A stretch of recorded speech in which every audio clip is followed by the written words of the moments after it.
मराठा आरक्षणासाठी आंदोलन करणारे मनोज जरांगे पाटील यांनी 6व्यांदा सुरू केलेलं उपोषण स्थगित केलं।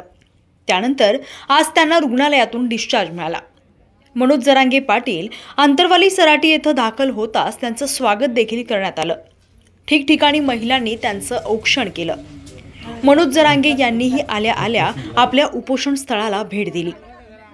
अंतरवाली येथील देवदेवतांचं दर्शनही घेतलं।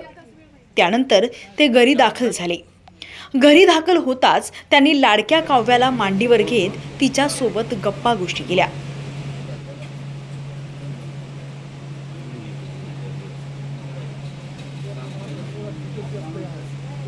उपोषणानंतर उपचार आणि त्यानंतर पहिल्यांदाच अंतरवाली सराटी येथे आल्यानंतर लेकराला त्यांनी वेळ दिला। रुग्णालयातून जालन्यात घरी पहिल्यांदाच आल्यानंतरचे हे व्हिडिओ सध्या चर्चेचा विषय ठरले आहेत।